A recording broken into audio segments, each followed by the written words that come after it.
Hello. Welcome to my floor. I'm folding laundry, and I feel like yapping. Originally I was going to post this on my Instagram story, but I am rambling too much. I'm in too much of a rambling mood, and I have too much to say. So it would be way too long to go on an Instagram story. So I'm just gonna fold laundry, and I'm going to yap into my phone like this and put it on YouTube. So if you've come across this video, you're a random internet stranger. Oh, look, there's my cat tail. Say hi to the internet. This is Zelda. So if you're just randomly going through YouTube and you come across this video, hello. I'm the change I want to see in this world. I just complained to someone that I miss low effort YouTube videos about someone talking about a subject. So I'm going to be the change I want to see in the world. So if you come across this video on YouTube, I hope you enjoy my yapping, and feel free to put it on in the background. Maybe you can put it on while you're doing laundry, and you can pretend we're doing laundry together and I'm yapping with you. But yeah, so I was gonna post this on Instagram originally, and then I realized it was gonna be way too long for an Instagram story. It was like 6 minutes, the original video, so we're gonna put it on YouTube. But so I saw this, or Hamdan Bilal, one of the filmmakers behind the joint Israeli-Palestinian film about the settlements on the West Bank, was beaten by West Bank settlers, Israeli West Bank settlers, and then put in an ambulance, and then apparently the IDF, soldiers from the IDF then jumped in his ambulance and abducted him essentially, or not essentially, that's what happened. And that's horrific. I posted something on my Instagram story like that's gonna do anything. It's not. I guess I should really call my senator and representative, and that's not gonna really do much, but at least it's more action than posting on my story. But yeah, generally I try not to post about politics and world events on my story. I mean, I do, but I don't really have a defined way about doing it, but I sort of do it by feel, basically. But it's I used to post about politics a lot on Instagram, mainly just sharing other posts, that kind of thing, infographics and that kind of thing. But now I'm kind of at a point where I feel like it's not really helpful, and sometimes it's actually counterproductive, because I think I posted something on my story, now I don't have to do take any actual meaningful action about it because I posted it on Instagram. But that's actually the opposite of what should happen. And I guess I also kind of do the inverse sometimes too, where I do something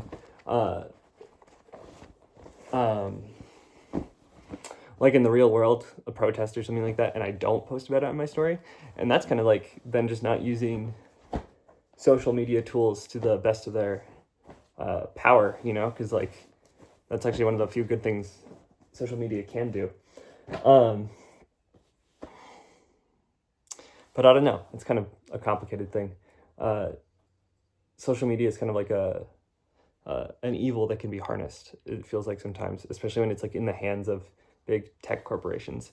It's an evil that most of us are involved with.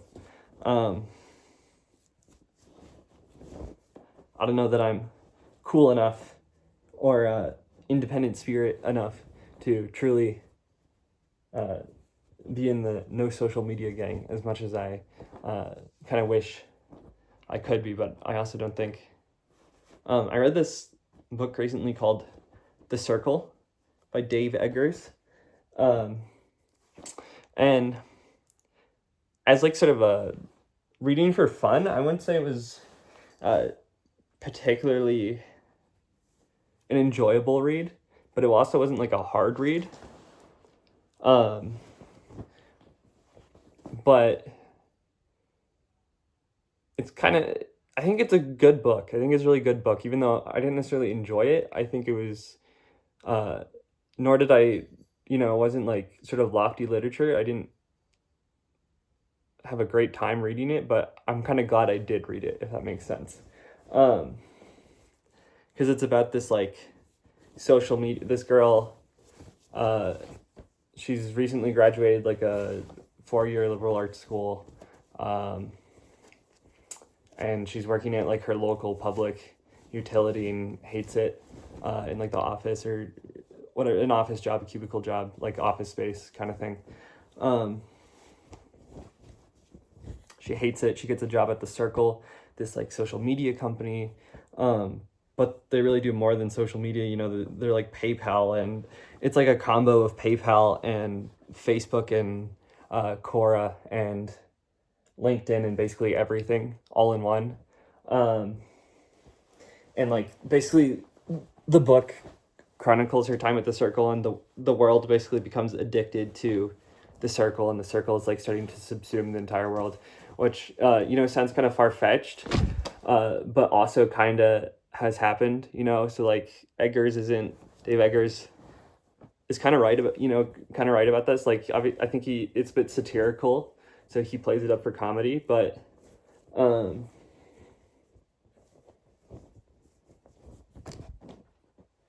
he plays it up for like dark comedy, really. But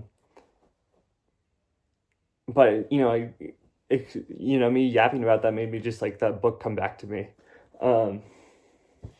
where it's kind of like social media is something that you can't really escape it at this point, I think is what I'm trying to say. It's like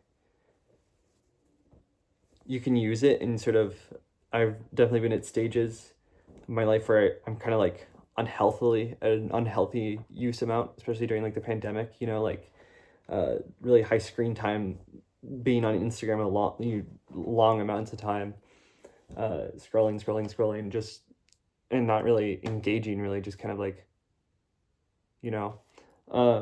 which is not healthy, obviously. But I also think, you can't really escape it either, because it's sort of, I think we're at a point where social media is a networking tool, a professional tool.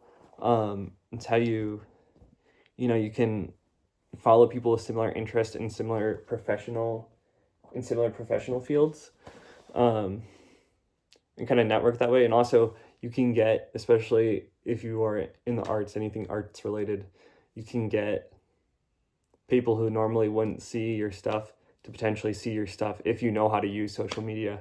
And I don't really, but it's something I am kind of realizing that I'm going to have to learn how to use, if I want to do what I want to do and really dream, make movies, or be a writer, either write movies, write books, but whatever I do, even some kind of academic pursuit,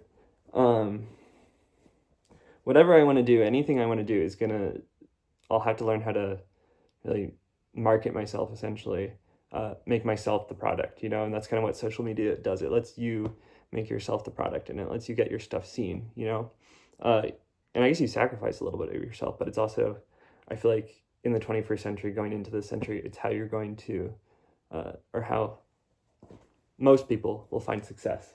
And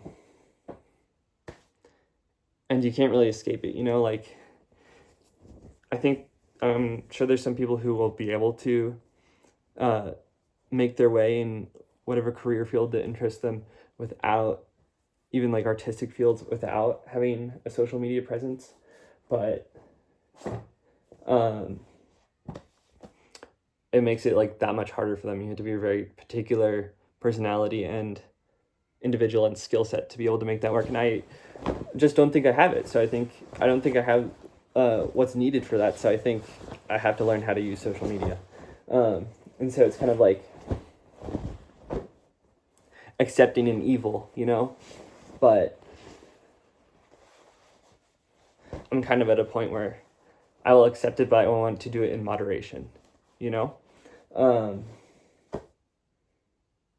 So actually, I think as I yap to the camera on this, I think, what a good way to go about that might be, making a professional social media and using that specifically for promoting my own work and or following other creators who make stuff that I'm interested in, that kind of thing, or who I want to have professional relationships with. And so maybe I will share this video on that too. But yeah, that's what I'm going. Why am I thinking? Oh, and so in The Circle, there's this character Mercer, who he voices a lot of critique of the Circle. What the Circle is doing, like subsuming humanity, and also sort of like degrading personal relationships people have with other humans. Sort of the he voices these. He points out correctly how the Circle products are sort of like degrading human interaction. Like the main character May is at a dinner at her parents' house with her parents and with Mercer, and she's talking about, or like, she can't just have a conversation. She can't just like talk and have like a conversation about whatever, the weather, whatever, an inane conversation. Like, she has to show Mercer this thing on her phone, and she's like searching her phone to the point where she doesn't even realize that Mercer has gotten upset and left the room, and because she's like sort of so screenager coded, or not even screenager coded, screenager screenager text.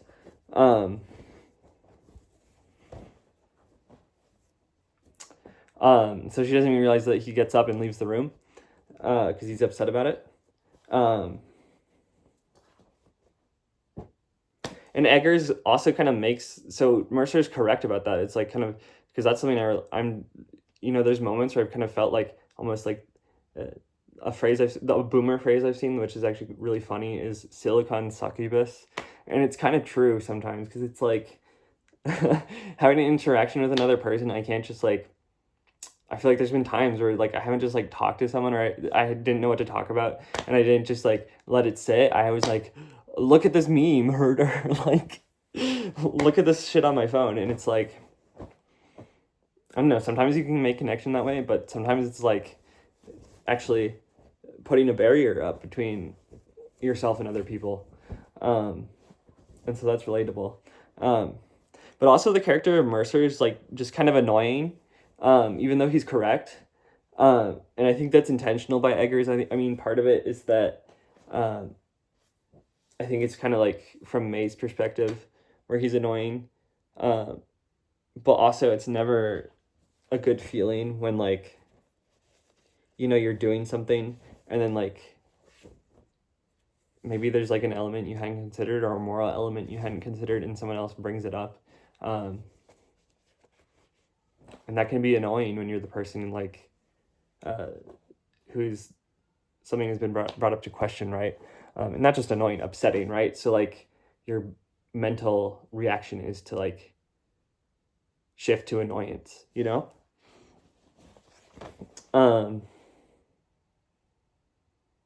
yeah, so I think, I don't know, I feel like social media is kind of like two things like that,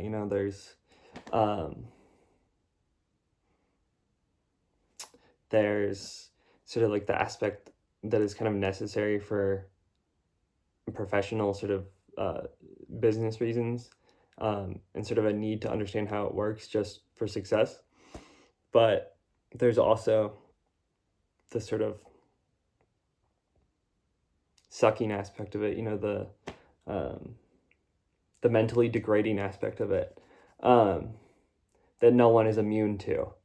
And it's kind of freaky how we've like let it into all of our lives. It's kind of like, I don't know, maybe boomers are right when they're like, it's kind of like cigarettes, in the future it'll be like, how did we let ourselves do that. So it's kind of an interesting aspect of our culture and society that I haven't really put a huge amount of thought into until recently, where it's like I'm not really immune from it. I can't be outside of it, you know? And when you are outside of it, you were sort of then othering yourself from the mainstream, from most other people. It's hard to then form connections with people because you have made yourself, social media free, Instagram free or whatever, Facebook free, or etc. Like for one of my jobs, I need to be on Facebook to see what's happening for like training events, that kind of thing. And that's really all I use Facebook for at this point. But I'm starting to having to use it more, actually, just to like find other people in the creative field I work in, locally, and also to see like what's going on locally too. Like it's kind of hard to just like go out and find stuff. You really need to either find events or know people to know what's going on, to like know what's happening. So it's like I feel like it's kind of too late to excise social media out of our lives, but somehow finding a balance, I guess, is what has to be done. I don't know. I guess I'm kind of in the progress of figuring out what that will look like for me. I guess I'm in the process of figuring out what that will look like for me. So thanks for coming to my laundry yap session.